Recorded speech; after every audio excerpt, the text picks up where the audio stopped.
Om Namo Bhagavate Vasudevaya. Om Namo Bhagavate Vasudevaya. Om Namo Bhagavate Vasudevaya. Today is Ishwara Puri's appearance day? Is it? Disappearance. I thought we will just go with the I'll read this one verse where talks about Lord Chaitanya initiation from Ishwara Puri.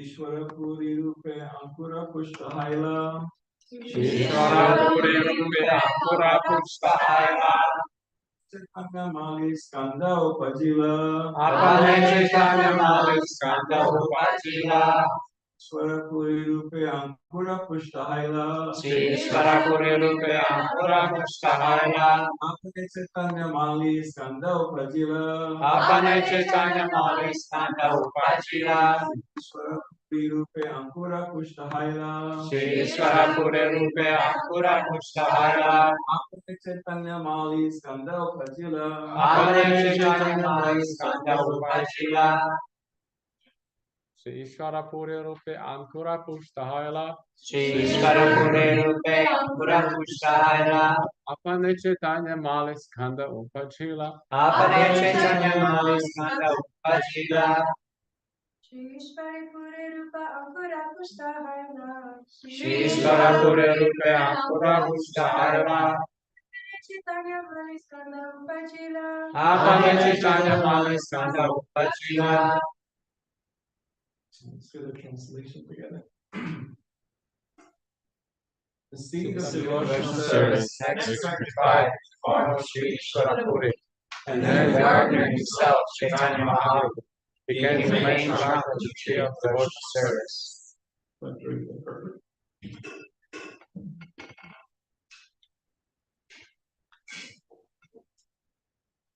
Srila Bhaktisiddhanta Saraswati Thakur writes in his Anubhasya, Sri Ishvara Puri was a resident of Kumarahata, where there is now a railroad station known as Kumarahata. Nearby there is another station named Halisahara, which belongs to the Eastern Railway. This railway runs from the eastern section of Calcutta. Ishvara Puri appeared in the Brahmana family and was the most beloved disciple of Sri Madhavendra Puri. In the last portion of Sri Chaitanya Charitamrita Mancha 8.28 through 31, it is stated, Ishvara Puri Gosani Kare Sripara Sevana Swahaste Karena Mala Mutrari Marjana Nirantara Krishna Nama Karaya Smarana Krishna Nam Krishna Lila Sunaya Nuksana Tushtahana Puri Tantre Kaila Lingana Valadila Krishna Tomaha Uka Premana Sayate Ishvara Puri Pramera Sagara. At the last stage of his life, Sri Madhavendra Puri became invalid and was completely unable to move.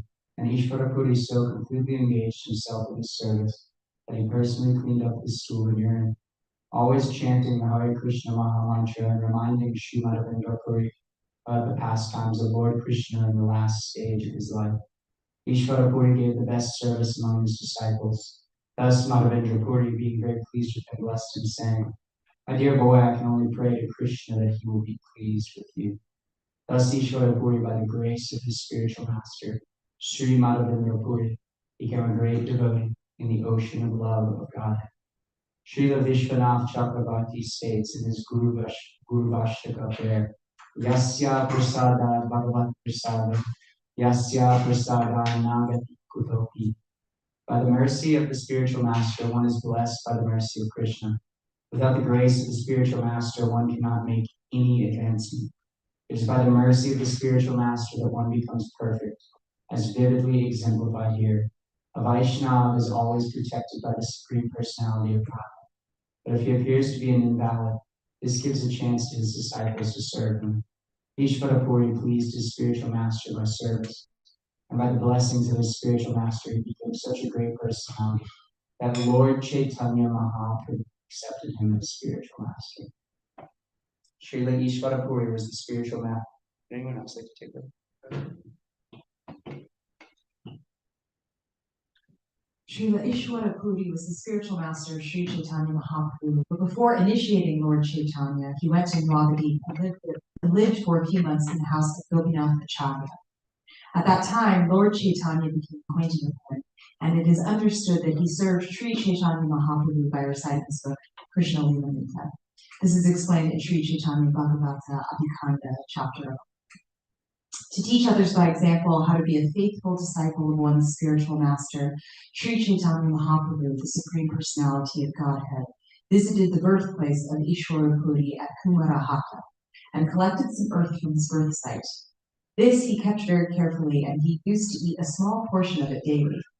This is stated in the Chaitanya Bhagavata Adhikanda, chapter 17. It has now become customary for devotees, following the example of Sri Chaitanya Mahaprabhu, to go there and collect some earth from that place.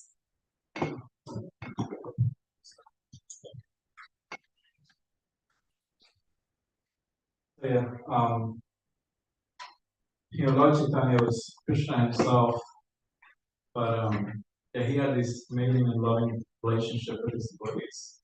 And with Ishwara Puri, yeah, it's amazing this purpose Prabhupada talks about how since he served as spiritual master, Lord Chaitanya's disciple is the result of serving the spiritual master. And Madhavendra Puri said our line of lineage comes from the Mandal line. So there are four Vaishnava acharyas. There's Madhvacharya, there are four Vaishnava traditions, lineages, Sampradayas, as they call. So there's the Madhva line, there's the Sri Vaishnava, the Ramacharya line, and then there's the Varka. Remember the Shri fourth Vishnu Swami. one? Shri Vishnu Swami. What? Shri Vishnu Swami. Sri Vishnu Swami. Okay. There's four of these people that go. And so we come from the Madhva line, the Madhvacharya. And at one point, when Madhva Puri, he was the one who. So Madhva and the Ramacharya, the Sri Vaishnava line, their focus is mostly on Lakshmi, not worshiping Lakshmi Narayan. So it's more on reverence. And at some point, accomplishment, worshiping Radha and Krishna. And that started with Madhva Puri. So Madhavendra Puri was Ishwara Puri's spiritual master, and he introduced this loving worship of Radha and Krishna. This focus on Madhurya Ras, on the topmost rasa that is there, on the Madhurya Ras. And so he introduced it, and then after that, came Ishwara Puri, and then Bhakti. And so just like how Krishna appeared, before Krishna appeared, his associates appeared, and they kind of said the same. Similarly with Lord Chaitanya, Madhavendra Puri appeared, Ishwara Puri appeared, so forth, they said the same. And yeah, I encourage all of you to read actually Madhavendra Puri's life. It's really nice, it's really beautiful. How he worshipped the Gopal deity, went all the way to Orissa because actually the deity was hidden. It was because at that time India was attacked by so many other entities. So and they would come and destroy the temples. So the priests would often hide in the forest or in the bushes, or even sometimes they dig and put them in that digging under the ground. And so this deity found Gopal deity, and then they started worshiping him in renown. And renown Govardhan gets really hot. So Gopal came in his dream and he told him, I'm really hot, so please go to this place in Orissa, get the sandalwood, and make some sandalwood paste on it, put it on your okay. So he traveled all the way from Renown to Orissa, and he was procuring these sandalwood, these big rounds of wood.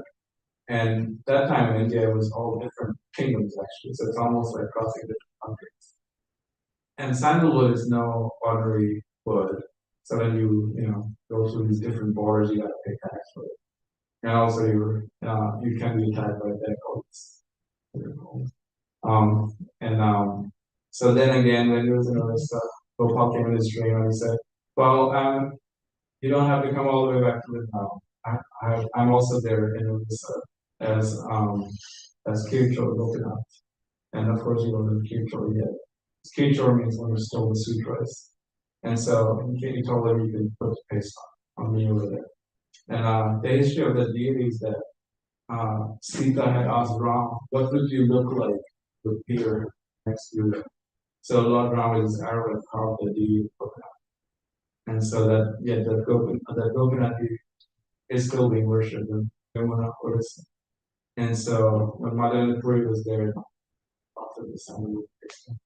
And the name Kichor is the thief of the sweet rice, came because one night they had a special sweet rice that they offered to coconut deer.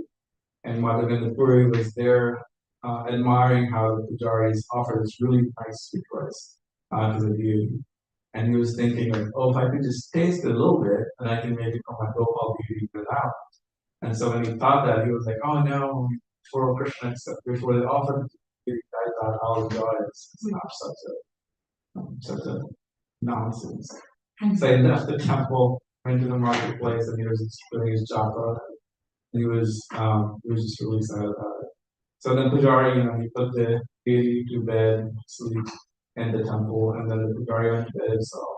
And the Pujari had a dream, the priest had a dream that Gopinath came in his dream and he said, oh my dear devotee, Madhavendra Puri is there out there chanting in the marketplace. I have stolen a little pot of sweet rice for him.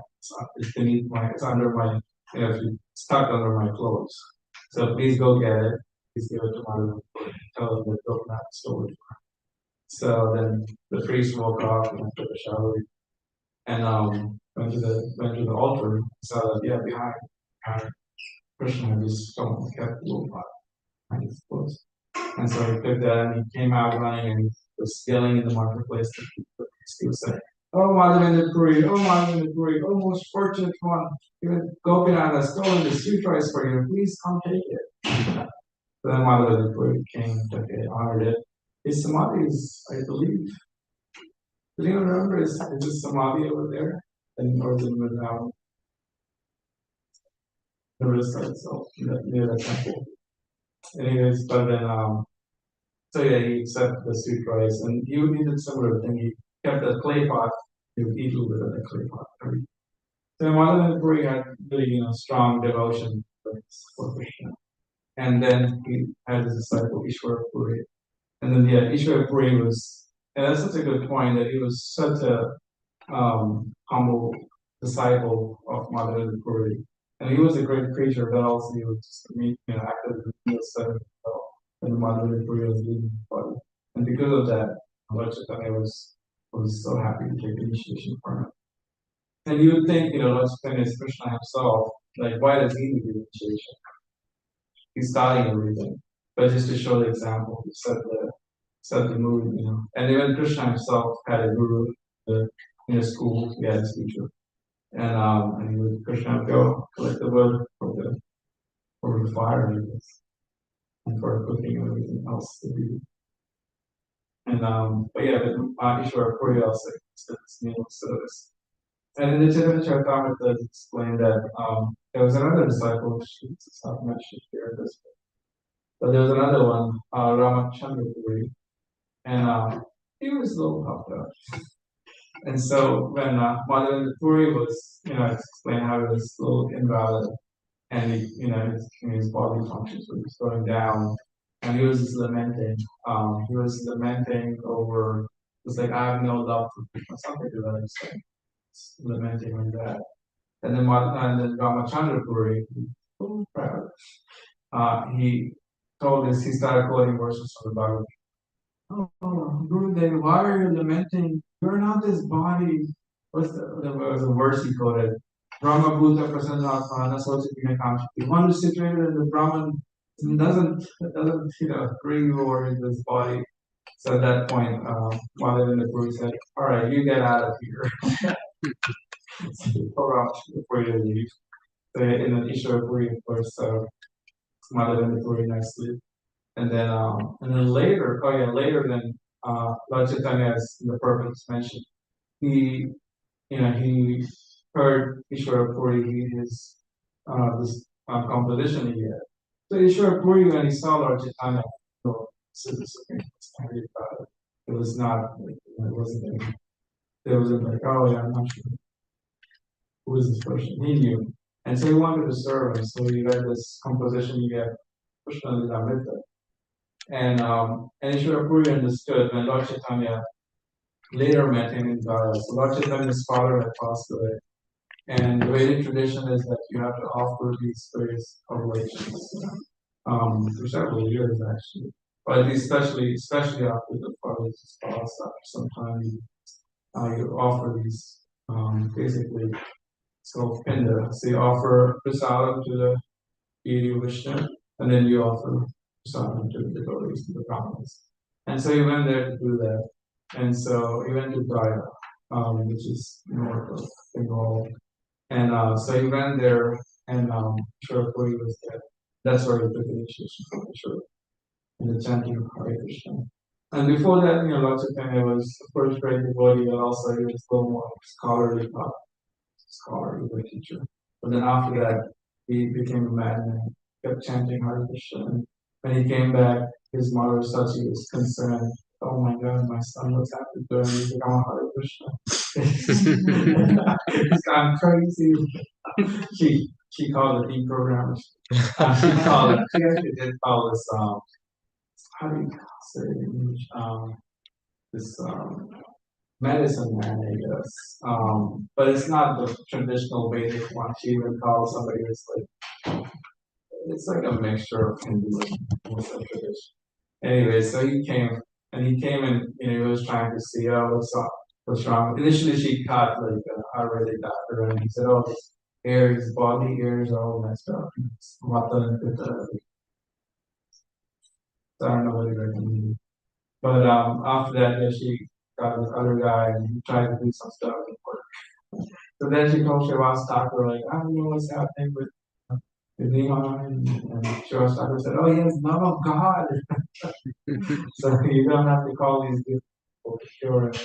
He's the cure for the entire world. And so that was after his initiation that he showed, they showed all these symptoms. So Ishwar Puri is such a great devotee, and just by serving his spiritual master, he was able to, Lord Chaitanya saw that. Yes, that's in brief Ishwar Puri and Lord Chaitanya. Any questions, thoughts, comments? Any other thoughts?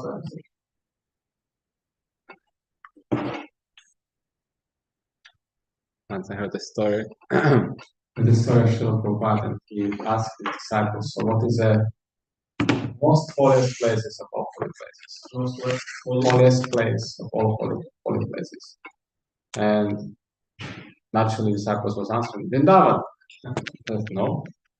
Mayapur. No. Jagannath Puris. No. One after another, Prabhupada said no. And then there's no other options. Prabhupada said Kolkata. And disciples was like, why? Why Kolkata? And Prabhupada said, because I appeared there. Yeah, from the disciple, it's the holiest place. I guess for me, it's Albuquerque, New Mexico. Yeah, I was just noticing in the whole English language, this word invalid. It kind of rubbed me a wrong way. Spiritual master never becomes invalid. Or maybe this is old English. The body is not functioning. I think it's invalid. Invalid. Yeah, but it's spelled the same way, right? It is. And the meaning is different, but anyway, it's just maybe it's just my misunderstanding. The master's never invalid. Or invalid, in a sense that he remains valuable. Yeah. Remains valuable in all circles. Yeah, for sure. And that was Ishwar Puri's vision. Of course, as Ramachandra Puri's vision was like, oh, I need to preach my guru about how to stay happy and live with Krishna. But yeah, that was Ishwar Puri's vision, but he didn't see his guru as invalid. But yeah, and because later, right, Ramachandra came along and he came to Jagannath Puri and Lord Chaitanya was there, and he started criticizing Lord Chaitanya. I don't remember how he started doing it, but one example I remember, he said that he saw some ants roaming around in Lord Chaitanya's quarters, and he said, oh, this sannyasi must eat a lot of sweets because ants here. And so, that was one. And before that, also, he had criticized something about us. I think the devotees were bringing a lot of prasad. And so he was like, oh, look at this sannyasi eating so much. And so Lord Chaitanya reduced his consumption of prasad by half. And then when he talked about the ant stuff, was going to reduce the field by further out. Now that the devotees were really suffering this bag. So finally, when he left Puri, wanted to resume its regular result. Then I was working really. That was so much. Good job. Yeah, I had read something about that pastime that basically, like it showed his tolerance that he was getting chastised by somebody that actually didn't really have like his, best interest at heart, and he still accepted it and he still applied it, and that is kind of an example of what we can be as Vaishnavas, that even people who don't have our best interest criticize us, we can actually still find some kind of value in what they're saying, try to apply it, and take it with you. That's, I think that's difficult, but People who are best results. Let us speak to those who know that best. Other project you have? We'll just go over the next few points of housekeeping for our little Istagoshi. But before we do that, I just want to talk about a few things. I did meet with our University of Florida officials from the yeah, we just talked to them and they're mostly happy with us. They want us to come up with well, they have come up with a memorandum. I was happy, but they'll soon. But yeah, they're trying to really formalize our relationship. So it's been over 50 years and we never really had it. But what we're doing, they want to do that now. So yeah, in that context, one thing is, yeah, we just want to be out there and be there for the students, and be happy to see them. And whenever we are preaching to them or giving books, or just make sure students have a good experience. Because all it takes is one student say something. The US officials, the business affairs department, they'll get on our case. But yeah, if the students feel harassed, then will be a concern. Not that you want to harass. You should not do it out of peaceful way. But especially in our relationship with the university, it's very fragile. It's always been fragile, especially because we build a relationship. It, there's new officials and so forth. That takes a lot of work to build trust. So whatever kind of outreach you do at the campus, whatever, even just serving that one scoop of or just smile and be happy. Be sharing that one scoop of or prasad to the students. Yeah, just be mindful of how we present Prabhupada at the university and the whole. Yeah, how we represent Lord Chaitanya. I will represent Lord Chaitanya, Ishvara Puri, Madhava Puri, Siddhali. But yeah, Krishna Lunch is very inspiring. Even those two officials I was meeting at the campus, one of them, she said that her uncle, who is currently the U.S. ambassador for France, gave Krishna Lunch, and he still talks about it. Oh, he must have eaten it. And so it's like, as Krishna Lunch, even though it's a simple thing, you're just giving them prasad and makes a huge impact to people's lives. So yeah, the simple preaching that we do out there makes there in Jacksonville. I am Jacksonville, and yeah, maybe at St. Augustine also. I think. Yeah, many places for sure. Yeah, there's another one. Guru Gaurav was in Bodhi. He and his mother were meeting this financial advisor somewhere, and then when there was a moment when his mother stepped out of the room and the financial advisor looked at him and she said, you're a high Christian. He said, yeah, how did you know? I said, next week. And she said, oh, when I went to the University of Florida, I ate Krishna. And so all these people, the lives have been touched by Krishna and the Lord. So yeah, it's a great service that you'll do out there. So but yeah, just make sure the students are happy and you're treating them nicely and paying attention. And yeah, especially with the Seva, if Jonathan had any points, but they want me to make sure you're serving properly, you're looking at them, you're serving prasadams, and you're there for them, and you just give them just the right amount of prasadam. Yeah, depending on how Jonathan engages you. Sometimes there are a lot of prasadams, sometimes you're low on prasadams. So sometimes you can give as much, sometimes you gotta put it through. Just make sure this is things.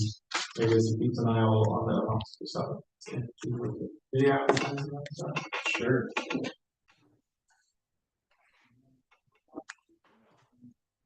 Yeah, exactly. You never know who you're speaking to. Oh, yeah. Most important thing is to give the students or staff undivided attention and connection. And the things I'm gonna say, I just want to say everybody out there is good. This has been the crew out there and the way it's been running has been fantastic. And I really have no points to say that aren't being done, except just some of the basic principles we need to continue. It's just that we're punctual out there on time and setting up, cautious about the students that are walking around. There's a lot of foot traffic at the times that we're setting up and breaking down.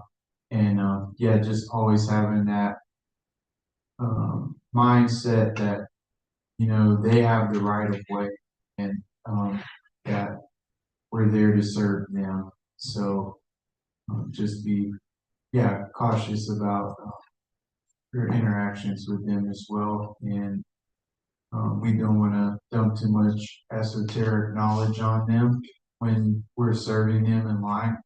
One of the big things, what we've been really good about this semester is when we're having, our esoteric knowledge conversations amongst ourselves, when the students come, you have to switch it off like a switch and just focus back on them. And until everybody in the line served and they're happy.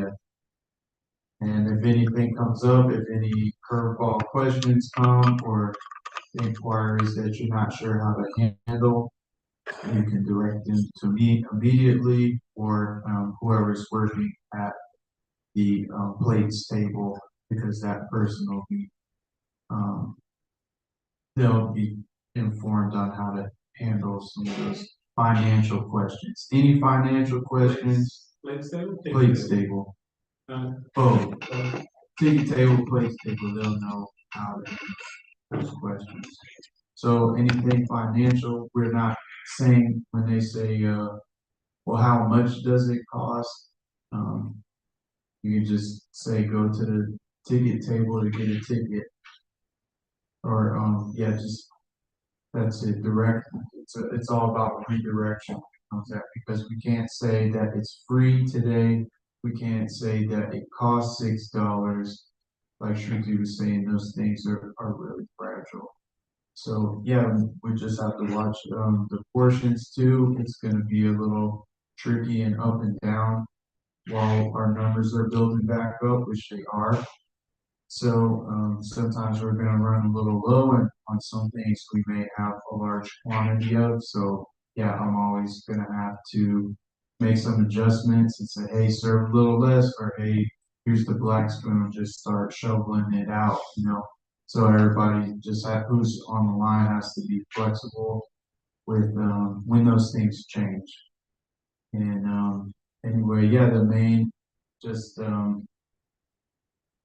goal is that at the end of the line that the students are happy and satisfied with the food and service that we're giving them, because if we don't have their grace and blessings, then we don't have a program here. And Krishna Lunch, also to keep in mind, is the crux of Krishna House right now. That's our main service and form of income so that we can keep all the wonderful preaching programs here going and the morning programs and all the trips that we go on during the summer and all anything financial that is done here. It comes from Krishna Lunch. So it's very, very important service, even though sometimes it may seem a little lackadaisical or why am I out here on campus? crucial for, the whole program to operate. So. Thank you.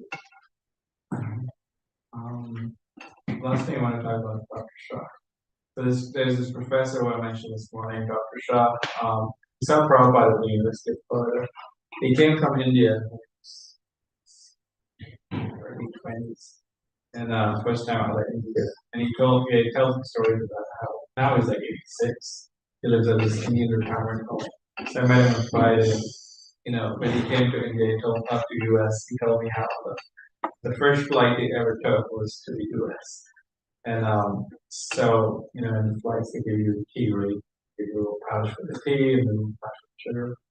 And so he didn't know. And he's like, I don't know what to do with it. So he asked the guy next to him, he's like, what do I do with this tea pouch? I said, he just did it. Because he was, I think, opening it. And so then the sugar came, and he started dipping the sugar thing also.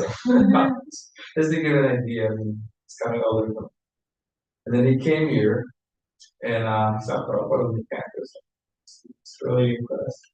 It's Indian sannyasi. Ever since he stayed in touch with the devotees and been a supporter, and he became the chair of the chemistry department. And there's one thing he never told me before, and I don't think he ever told me before. It's my building first. And he told me, he said that he was doing his PhD in New York, Columbia University from 61 to 65. And when he was still around 66, I guess, in New York, when he was in New York, he saw one day at the TV, on CBS channel, he saw that this news reporter was reporting on Prabhupada. The reporter showed this Indian sannyasi sitting, and then all these hippies running around and chanting. And Dr. Shah said, as a young skeptic man, I thought, oh, what is Swamiji doing wasting his time? These people will never change. Right. And he was a young man for me. And but he's very intelligent. So he's very I gotta say. But then he said that but as the years passed by, he saw how the Hare Krishna movement grew so much, and he's saying people were just quote unquote hippies. Just actually praised the movement so much and he has so much admiration for Prabhupada and so forth. And I'm just appreciating that as an old elderly man, seen the world, who's done a lot of work in his life, philanthropist, and he's really appreciating Prabhupada. He's supported Krishna House a lot. He's supported. And I thought I would share with you this short story. But he was saying how because he was the chair of the chemistry department, he traveled for conferences all over the world. And he said that everywhere he would go, he would see devotees like chanting on the streets or in the restaurant, going to the restaurant or something. And he said one day, he said from the conference, he was walking back to his hotel in Sweden, and all of a sudden, ching, ching, ching, ching, ching, ching. What is it? Indian music, where is it? They started looking and he said, I saw these blonde Hare Krishnas with blonde shikha. So he was just saying that, yeah, Prabhupada has made an impact all over the world. So, and he said, I'm studying the Bhagavad Gita more now. He started quoting verses from the Gita. He was like, oh, that's amazing. But, so it's really sweet. Maybe the family. He's getting older, so he was thinking about how to support more and more how we see us. I would go and see. Yeah, so some good ideas. He wants to see if we can set up an endowment fund for launch, so that Christian launch can go on forever. But yeah, so those are some all right. Anything else? It's 3:34 now. So any thoughts, concerns? Else that we need to for breakfast? Yeah. Sure. I think it's like on probably a little cold.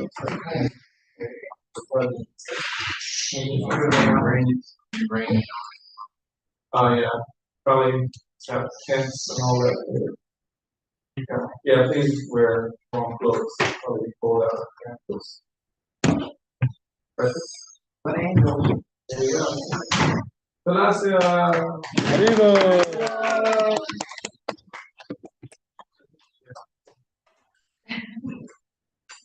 Anything else? Thanks to everybody for playing along, doing all the other programs, and more programs going on, keeping Christian lifestyle. Right, Shri Chaitanya Mahaprabhu ki Jai. Mahaprabhu ki Jai. Jai.